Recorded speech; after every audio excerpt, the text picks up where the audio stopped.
pero la palabra de Dios permanece. La palabra de Dios permanece siempre. Tan hermosa, tan olorosa, pero sus días están contados. La pregunta es, ¿habrá cumplido su propósito por el cual fue creada?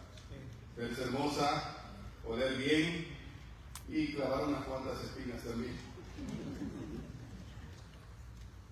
Imagina el siguiente escenario: tienes 119 años, 11 meses, estás en los bancos del Jordán con una multitud. Atrás han quedado una generación completa que desobedeció al Señor.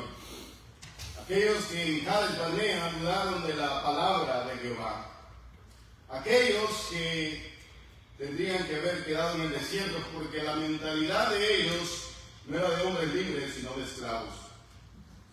Por lo tanto, como dice la palabra de Dios, que es necesario nacer de nuevo, porque solo los que nacen en la libertad gloriosa de los hijos de Dios la conocen, la enseñan, la defienden y la transmiten a los demás. Mi hermano, pero enseñar allá, no me importa, no sé dónde encenderlo, ¿no? Pero creo que en YouTube, en Facebook, sí se escucha, dice. Él me dijo que de allá no encendía. Ya, pero no se ven en línea tú. Vendió. Porque imagínate. Ahora sí, listos. Fácil de hablar. Estaba entonces Moisés con 119 años, según la tradición judía, tiene que estar el último mes enseñando el último de los libros del Pentateuco, de Deuteronomio, que curiosamente significa tebarim, o palabras.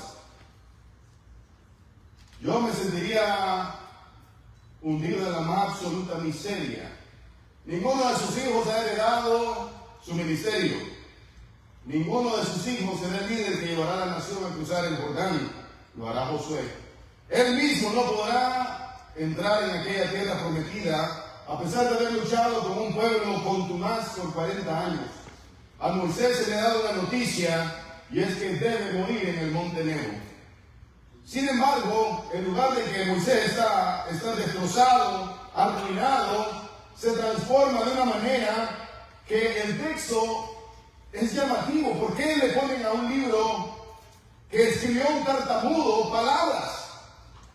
De hecho, cuando nosotros analizamos la vida de Moisés, él mismo dice de sí mismo que es un hombre de habla torpe, que no sabe expresarse públicamente. ¿Cómo ahora entonces en los bancos del Jordán, después de 40 años, no solo ha sido encontrado por el Señor, sino que ha sido transformado a un punto que enseña el sermón más pastoral, más teológico y más prolongado que casi toda la Biblia? ¿Cómo ha pasado de aquel hombre que había los mares con su vara, que lideraba al pueblo contra los ejércitos extranjeros, a ser un maestro? De hecho, recibe de parte de la tradición judía el título más alto que puede recibir cualquier judío: Moshe Rabenu, Moisés, nuestro maestro. No es incidental que María le dijera al Señor resucitado Raboni, que significa mi maestro. ¿Cuál es el propósito de la iglesia, del individuo? Es no solamente conocer la palabra, es enseñarla, es recordar, porque hay 3 puntos que enseña Moisés en el Deuteronomio. Recuerda los actos de Dios en tu vida, lo que Dios ha hecho por el pueblo, de donde te sacó de la esclavitud, de la muerte, del pecado y de la declinación total. También recuerda de guardar los mandamientos del Señor. Elige la vida, dice en todo el libro. Y al final recuerda el pacto eterno que nos transfiere la identidad de hijos de Dios. Si te vas a morir, te queda un mes de vida, ¿qué le dices al pueblo que amas antes de partir? No le puedes heredar tierras, no le puedes heredar armas, pero le puedes heredar el consejo que lo llevará a la vida eterna. De hecho, se ha estimado por los que saben de estas cosas que existe el concepto de Memra a nivel del pensamiento judío, y esa es la idea de la palabra. Es decir, la palabra tiene poder porque es palabra de Dios. De hecho, Pedro dice: ¿o no saben ustedes que los cielos fueron hechos por la palabra de Dios. Y es una cita del Salmo también que nos enseña los mismos. Cuando veo los cielos obra de tus manos, dice el salmista. Me pregunto, ¿qué es el hombre para que tengas de él memoria y el Hijo del Hombre para que le visites? De hecho, hermanos, este concepto es la prototeología de lo que Juan dice. En el principio, en el verbo, y el verbo era con Dios, y el verbo era Dios. Todas las cosas por él.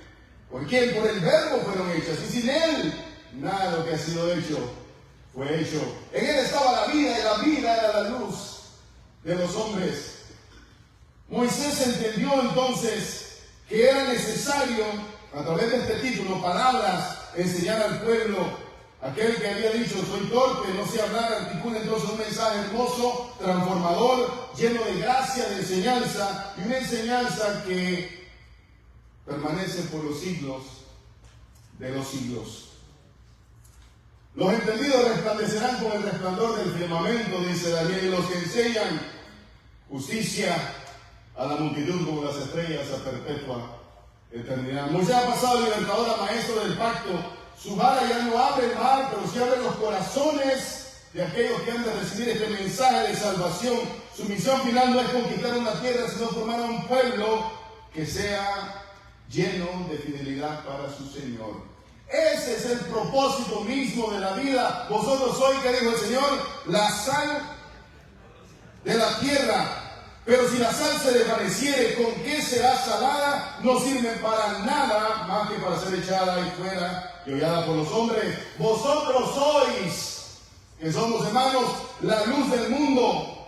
Una ciudad asentada sobre un monte no se puede esconder. Pero si nosotros no somos la sal que preserva del caos, de la muerte, no somos aquellos que llevan el mensaje de esperanza, no vendrá el mundo a predicar al Cristo de la gloria. Si nosotros no enseñamos la luz del Evangelio, nada podremos realmente cambiar. Está en nosotros el poder de cambiar, no porque sea un poder inherente al ser humano, sino es un poder que se deriva del conocer la palabra y de enseñarla al mundo que tanto lo necesita. Moisés inicia diciendo, estos son los actos de Dios, y recuerda la fidelidad divina. Por 40 años nos dio maná, nos dio vestido, nos dio calzado y nunca se gastaron. Pero ahora tenemos que entrar a la responsabilidad de la tierra. Ya no te dará maná, ahora tendrás que cultivar la tierra con el sudor de tu frente. De hecho, es una invitación a que nosotros seamos socios de Dios en la creación. En las conversaciones del Señor con Abraham, con Moisés y con los grandes profetas, siempre el Señor se ponía en esta posición. ¿Qué vamos a hacer? Yo diría, Señor, ¿y yo qué voy a hacer? Yo no sé qué hacer. Usted sabe qué hacer. Apártate de esta generación y la voy a destruir. Y decía Moisés con toda la confianza de un siervo del Señor, no lo hagas. ¿Qué van a decir los egipcios? ¿Qué van a pensar de que los sacases a morir en el desierto?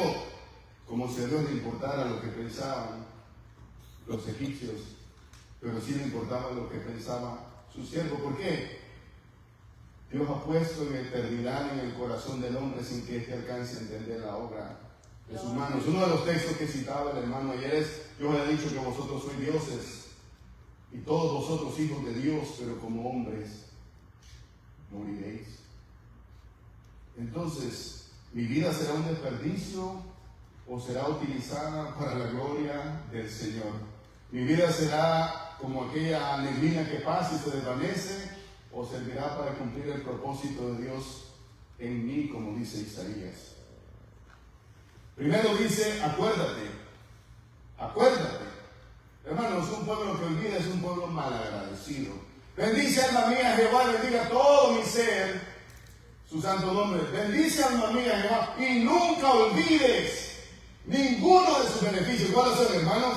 El que perdona tus iniquidades, el que rescata del hoyo tu vida, el que te corona de favores, el que sacia de bien tu boca, de modo que nos rejuvenecemos como el águila, hermano. Dice que este tabernáculo exterior se va acabando como esta flor, día con día, pero el hombre interior se va renovando día con día. Nunca olvides lo que Dios ha hecho por ti. Tu propósito es no solo recordar, sino hacer que otros recuerden lo que Dios ha hecho en nuestros corazones. El apóstol Pablo, 3 veces en el libro de los Hechos se registra la conversión de Pablo. ¿Por qué? El mismo escritor, Lucas, con diferentes detalles, A veces lo hace desde la primera persona, a veces desde la tercera persona, pero siempre habla de lo que Dios hizo en mi vida, dice Pablo. Cuando iba por el camino de Damasco, oí una voz, una luz que me resplandeció y no fui desobediente. ¿A qué, hermanos? A la visión. Moisés comienza este discurso enseñando a recordar el propósito del siervo no es solo mirar hacia adelante, sino asegurarse de que el pueblo nunca olvide de dónde ha venido. Mas vosotros sois real sacerdocio, nación santa, pueblo adquirido por Dios, para que anuncie la virtud de aquel que os llamó de las tinieblas al reino de su luz. Admirable. ¿Cuál es el propósito? Acuérdese de dónde lo sacó el Señor, de las tinieblas al reino de su luz. Admirable. ¿Y por qué, hermanos? Porque Dios muestra su amor para con nosotros en que aún siendo sus enemigos, Cristo murió por nosotros. ¿Y por qué, hermanos? Porque nos ama. Porque es su naturaleza. Uno de los pasajes más hermosos de Isaías 43. Ahora sí dice Jehová, creador tuyo, oh Jacob, formador tuyo, oh Israel, no temas, porque yo te redimí, te puse nombre, mío eres tú. Cuando pases por las aguas, yo estaré contigo, y por los ríos no te negarán. Cuando pases por el fuego, la llama no te quemará ni arderá en ti, porque yo, Jehová Dios tuyo, el Santo de Israel, soy tu Salvador. De Egipto te saqué y daría a Egipto por tu rescate. Y lo dio, hermanos, a cambio de su pueblo. 10 plagas le recordaron a los dioses de Egipto, quien está en control de todo, porque amaba a su pueblo. No temas, porque yo estoy contigo. Del oriente traeré tu generación y del occidente te recogeré, porque ante mis ojos fuiste de gran estima y me fuiste honorable. ¿De dónde te sacó el Señor, hermano? La palabra testigo viene del griego martus o martureo, testifico. Significa morir por ser un testigo de la causa de Cristo. ¿Estás testificando por el Señor? ¿Eres un testigo fiel del Señor? ¿Vas a callar como los samaritanos en la puerta de la ciudad? ¿O harás al pueblo recordar? No es casualidad que Moisés le dice: escriba cada uno una tabla, me cada vez de vida, escriban todo lo que les voy a decir. No solamente una recapitulación de la ley y una segunda ley, sino es el entendimiento de por qué de la ley. No solamente Dios nos enseña las cosas, sino nos enseña porque es bueno obedecer a su palabra. Recordar es un acto de resistencia espiritual en contra del olvido que conduce al orgullo, a la vanagloria y a la rebelión. Por eso el siervo de Dios se debe convertir en un narrador de las obras del Dios vivo. Como Moisés lo hizo, me queda un mes. Y yo me pregunto, gracias, si me queda un mes, hermano, me pueden mandar al Caribe, a una playa por allá. Todo el tiempo en este desierto, que me pongan la canción, no estaba muerto. ¿Qué dice después? Ay, pero lindo, sí, no lo sabía, ¿no? Hermanos, Moisés dice: acuérdate, recuerda. Cada vez que comieres de este pan y bebieres de esta copa, la muerte del Señor anunciáis hasta que Él venga. ¿Vean esto en qué? En memoria de mí. Dicen que muertos no son los que han partido, sino los que son olvidados. ¿Quién se atreverá a olvidar lo que Dios ha hecho en nuestra vida? Que sacó de la servidumbre, de la muerte, del pecado, de la desolación, de la confusión. ¿Cómo no entonces proclamarlo a los 4 vientos? Gloria a Dios. Pues más que nunca, entonces debemos contar la historia con verdad, con pasión, con fuerza, y mantenerla viva la identidad de nosotros. Vosotros sois real sacerdocio, nación santa, pueblo adquirido por Dios. ¿O no sabéis que los que hemos nacido del Espíritu han sido engendrados por quién? Por el Espíritu, espiritualmente. Porque estos no son engendrados por voluntad de varón, sino de Dios. Por lo tanto, hermanos, lo primero es, acuérdate. De hecho, el ladrón le dijo humildemente al Señor: acuérdate de mí. Recordar en el pensamiento judío es actuar en consecuencia de algo. Y se acordó Jehová de que Raquel era estéril y le abrió el vientre. Y se acordó Jehová. Entonces, acuérdate es recordar, actuar en consecuencia de las cosas que ha hecho el Señor en tu vida. Los mandamientos del Señor. El maestro enseña a obedecer. Vivimos en un mundo de caos superficial, en las redes sociales, en donde la palabra ya no tiene aquella centralidad que antes tenía, donde nosotros caemos en un literalismo de la palabra, no hay una profundización, hay una profunda ignorancia acerca del texto bíblico, de las intertextualidades, y es porque no estudiamos tanto la palabra como deberíamos. ¿Cómo voy a obedecer algo que no conozco? De la abundancia del corazón habla la boca. ¿Cuántos textos te saben, hermano? Me sé 2, pero me lo sé bien. De tal manera amó Dios al mundo y consumado fue. Ay, Dios mío. Parece chiste, pero si la palabra no habita en nosotros, ¿cómo va a salir de esa boca? Porque el buen tesoro del corazón el hombre saca lo bueno. En Deuteronomio 6:9 dice: Oye Israel, Jehová nuestro Dios, Jehová uno es, y amarás a Jehová Dios con todo tu corazón, con toda tu alma, con toda tu mente y con toda tu fuerza. Aquí encontramos que es el corazón del pacto. De hecho, en hebreo no existe una palabra para obedecer, hermanos. No hay una equivalencia. Shema es oír. Shema de Israel, Adonai, eso es oír. ¿Qué es oír entonces para ellos? Oír, obedecer. Pero, ¿qué sucede cuando alguien escucha la palabra de Dios y no la pone por práctica? ¿Qué ocurre, hermanos? Le pasa lo de aquel, ¿verdad? Que puso y construyó su casa sobre, dice el Señor, la arena. O como aquel hombre que ve su espejo natural, su rostro en el espejo, su rostro natural en el espejo, hablando de saber la Biblia. Y se va y se le olvida, hermano, ¿cómo es él? Si no te acuerdas, si no sabes, si no obedeces, si yo no sigo esta palabra, hermanos, ¿cómo podemos cambiar al mundo cuando no nos hemos cambiado a nosotros mismos? Seguimos enfrascados en cosas triviales, en cuestiones que no llevan a nada, en peleas inútiles, cuando tanta gente muere y cae a nuestro alrededor. Mira, caerá a mi diestra, dice, y el otro te mira a mí, pero a mí no me va a llegar. Si no enseñamos al pueblo, nos va a llegar, ¿no? Si no cumplimos el propósito por el cual fuimos creados, si hemos venido a este mundo. A ver, digo, ¿cuál es el todo del hombre? ¿Cuál es el propósito de la vida? Y dice Salomón: estoy cansado de estarles enseñando mucho. Se los voy a resumir. Teme a Dios y guarda sus mandamientos. En eso está la felicidad, dicen algunas versiones. ¿Por qué no somos felices? Porque no encontramos ese propósito tan básico de la vida, que la felicidad está en obedecer al Señor. Está invitando al pueblo entonces a una relación basada en el amor y no en la obligación. Hermano, qué feo cuando alguien te invita a comer porque le dijiste: lléveme a comer, hermano. Qué horrible sería que al final, hermano, lléveme al morinillo y usted: ay, hermano, me tocó llevar. Yo no voy así. Así que pruébenme ahora, invítenme a ver y vamos a comer, pero que sea de corazón. ¿Qué alabanza es aquella que Dios recibe obligados?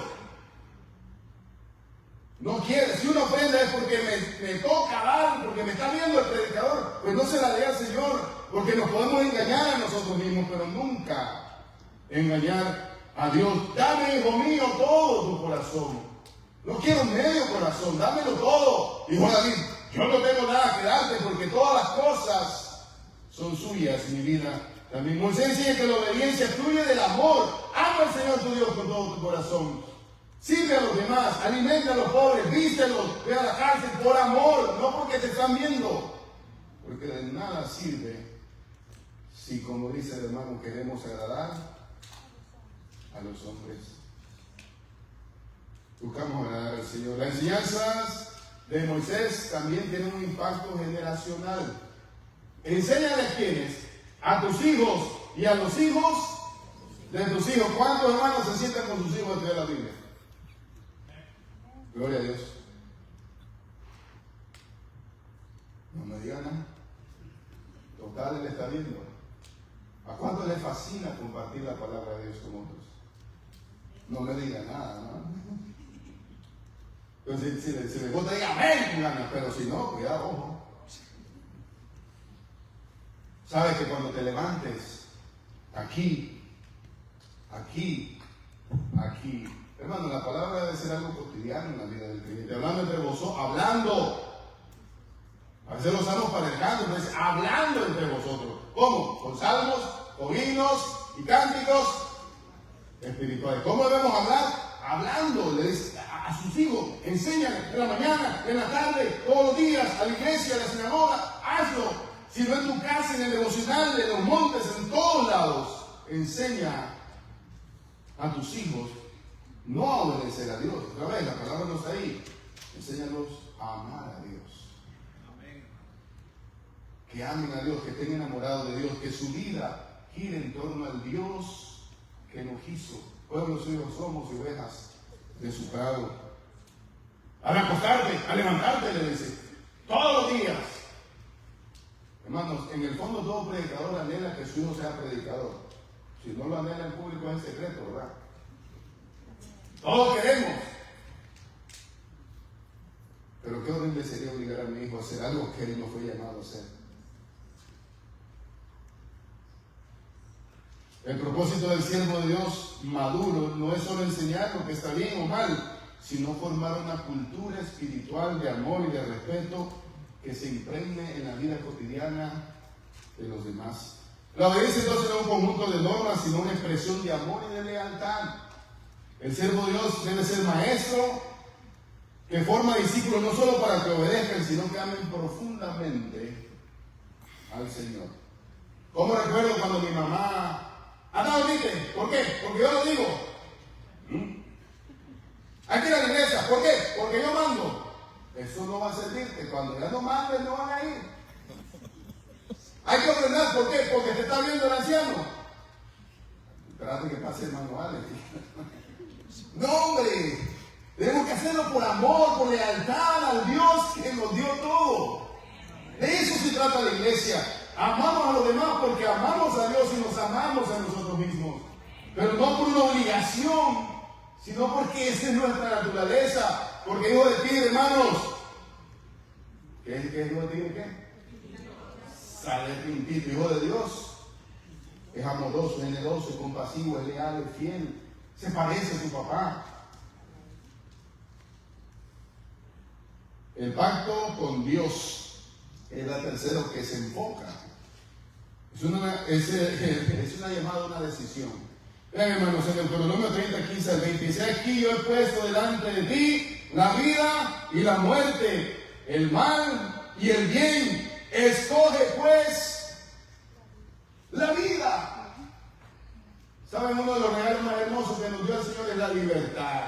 Y uno de los conflictos que el hombre tiene cuando se casa es querer volver a la esposa como a su molde. Hermana, ¿está en lo correcto? ¿Te me vas a costar? Ese vestido no, ese peinado sí, ese color no, ese color sí. Oigan, dice la esposa, me han contado porque la mía no me dice eso. Salí de mi papá para tener otro papá. Porque así pasan las hermanas hasta los 18 y se casan y tiene otro papá. Bueno, yo aprendí a los 40 tarde que la singularidad y la unicidad del ser humano debe ser honrada, dignificada, amada, porque es reflejo de la imagen del Dios que nunca se repite. Gloria a Dios. Usted quiere que otros sean iguales a usted, que aburrida la vida. Hermanos, de verdad, si todos fueran como yo, me caerían mal. Gracias a Dios que no son como yo. Cada uno tiene esa individualidad. Entonces, Dios le dice al pueblo a través de Moisés, el tartamudo, que no tartamudeó nada. Es como cuando el enamorado quiere hablar, ¿verdad? No le sale nada. Entonces, le dice al pueblo: aquí está la vida, la muerte, el bien y el mal. Escojan por el amor de Dios el bien. Si yo me pregunto, ¿quién hizo el Edén? Dios. ¿Y quién puso el árbol en el jardín del Edén del bien y el mal? Porque sin árbol no hay elección y sin elección no hay libertad. Por lo tanto, Dios quiere que lo amemos por elección. ¿Y por qué te casaste? Le dijeron a un hombre que estaba cumpliendo 25 años con la esposa de casado. Y el hombre lloraba. Lloraba. Mi amor, le dice, ¿por qué llora? Le dice, 25 años. Qué emoción, ¿verdad? Le dice la esposa. ¿Te acordás? Le dice, cuando tu papá le dice, me dijo que si no me casaba contigo, me metía 25 años a la cárcel. Sí, ya me hubiera salido. ¿Quién quiere algo así, hermano? O al contrario, como dijo una hermana, no me vuelve a pasar, ¿verdad? No me vuelve a pasar. Escoge la vida, ama intensamente por una decisión y no por una obligación. Ama con libertad, ama al Señor así, ama a tu vecino, a tu esposa, a tus hijos. Porque el verdadero amor es por el temor, no hay coacción ni manipulación, sino libertad. Moisés está en la etapa final de su discurso con una súplica emocional. Él sabe que él no va a cruzar el Jordán. Él sabe que, aunque él no los pueda acompañar, el anhelo de su corazón es que el pueblo sea no solo poseedor de la tierra, sino fiel. Porque mientras ustedes sean fieles a Dios, todo va a estar bien. Se cree que para tener una nación hay que tener un rey o un gobernante, hay que tener tierra. Hay que tener una identidad nacional. Pero aún cuando el pueblo fue infiel a Dios y perdió la tierra, perdieron el templo, perdieron a sus reyes, nunca perdieron una identidad nacional que los mantuvo cohesionados. Esa identidad era el pacto que habían hecho con nuestro Dios. Saben, hermanos, que en este momento no solo es emocional, sino también tiene una raíz histórica profunda. Los arqueólogos han encontrado lo que se le conocía a los pactos susarenos. Un pacto susareno es cuando hay un rey poderoso que hace un pacto con un rey vasallo. En este caso existe lo que algunos conocen como este marco histórico y concluye más o menos este tipo de tratados o pactos o acuerdos 4 puntos elementales. Un prólogo histórico que recordaba lo que el rey había hecho. ¿Qué está haciendo Moisés? Acuérdate de lo que el rey hizo. En la misma estructura. Moisés había sido educado en Egipto, conocía de estos pactos, conocía de estas cuestiones legales. Y luego habla, el segundo punto, las estipulaciones que el vasallo debe obedecer, es decir, el más débil para el más fuerte. Las bendiciones es el tercer punto, por obedecer, y las maldiciones por rebelarse. Y el último, los testigos y el registro del pacto. Esto es exactamente lo que vemos nosotros en Deuteronomio. Acuérdate de lo que el rey hizo por ti. Estas son las estipulaciones del pacto. Estas son las bendiciones si guardas el pacto voluntariamente. Pero si no, atente a la consecuencia. Y el quinto es el cielo, dice Moisés, es el testigo entre el pacto. Y esa es la misma idea de la metáfora del matrimonio. Cuando en Oseas el profeta es obligado a casarse con una mujer prostituta, una ramera, y le dice, ve y recógela. Se fue con un hombre, vaya y recógela. Se fue, vaya y vuelve a traerla. Y cuando le nació una hija, esta no es hija mía. Y eso refleja el amor del Señor. Nuevamente el castigo, pierden la tierra, pierden el templo, los sacrificios, pero nunca su conexión con el Señor. Y siempre un remanente fiel. Ve, Ezequiel, y háblales al pueblo, enséñales, y si no me vienen porque son duros de servir, siempre sabrán que hubo profeta en medio de ellos. Esto, hermanos, también en la arqueología se llama esto la estela de los buitres, estela of the vultures, dicen en inglés, algo así. Es una estela sumeria, una piedra de caliza de 1,80 metros y fue encontrada y data de 2500 años antes de Cristo. Estamos hablando de que antes de Abraham. En esa estela lo que ha pasado es que el rey Aenatum, que es de Lagash, vence al rey Uma y le impone un tratado susareno vasallo, el más poderoso sometiendo al más débil. Pero ¿cuál es la diferencia entre el pacto de esta gente con el que hizo Dios con nosotros? Dios libremente quiso tener una relación con su pueblo.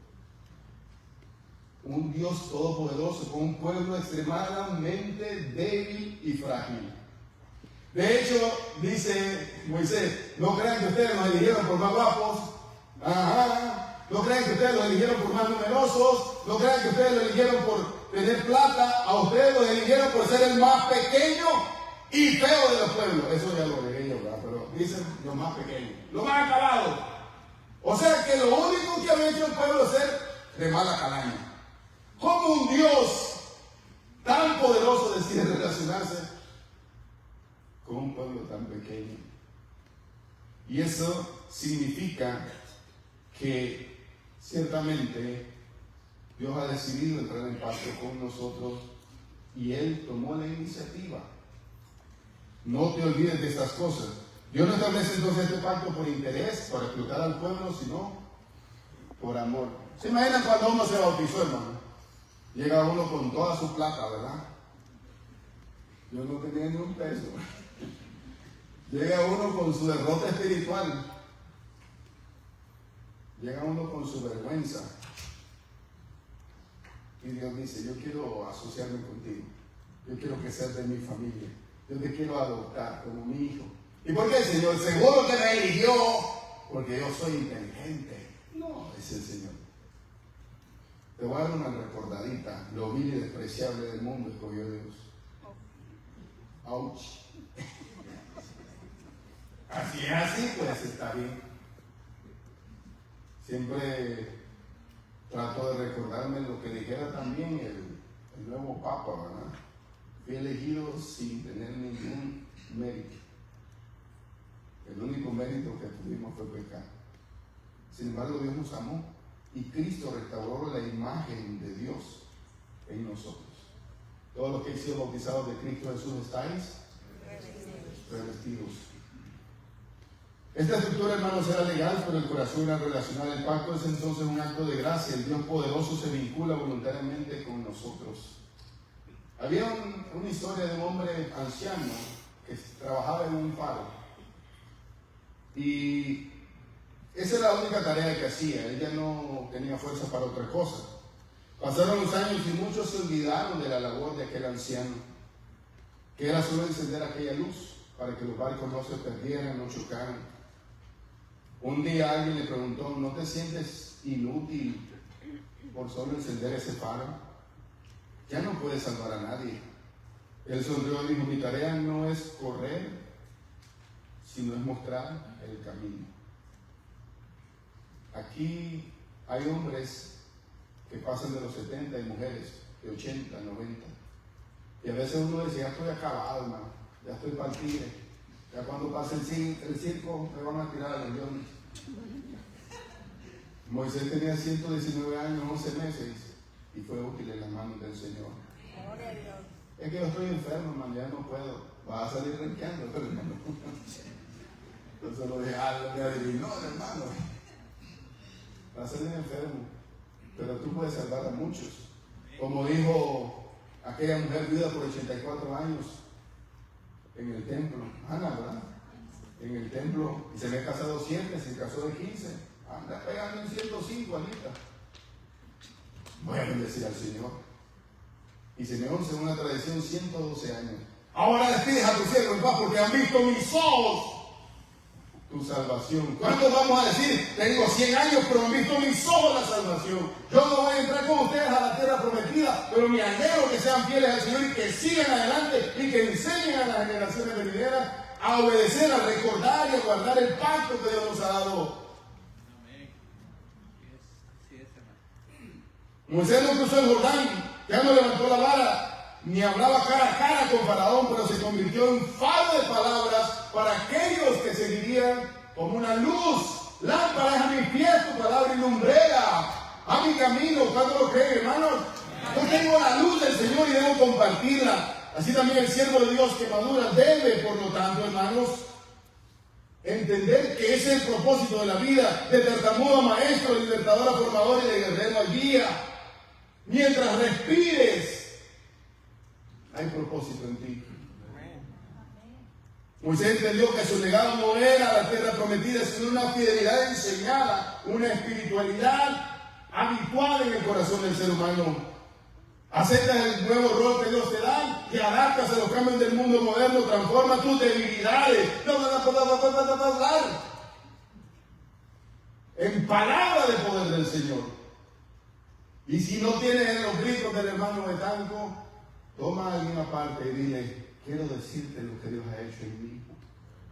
Y serán igualmente efectivas porque la palabra que predicamos no es palabra de hombres. Haz memoria, no permitas que el pueblo olvide lo que Dios ha hecho. Recuerda, cuenta, enseña, forma discípulos, enseña a obedecer del amor y no desde el miedo.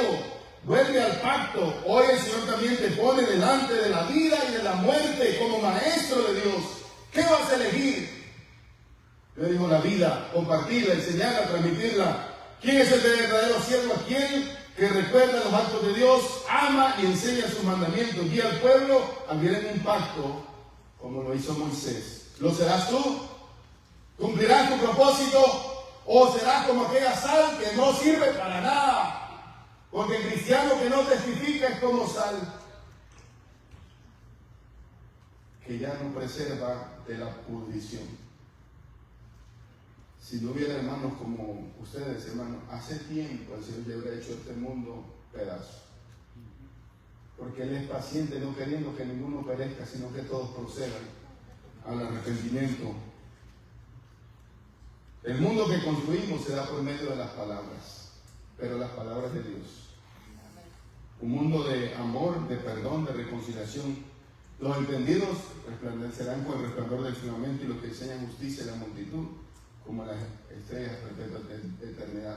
Entender esto primeramente, que ninguna profecía de la Escritura es de interpretación privada, porque nunca la profecía fue traída por voluntad humana, sino que los santos varones de Dios hablaron siendo inspirados por el Espíritu Santo, porque la palabra de Dios es viva y eficaz, más cortante que toda espada de doble filo, que penetra hasta partir el alma, los tuétanos y discierne los pensamientos del corazón.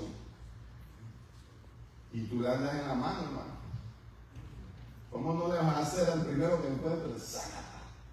El espadachín, me dice.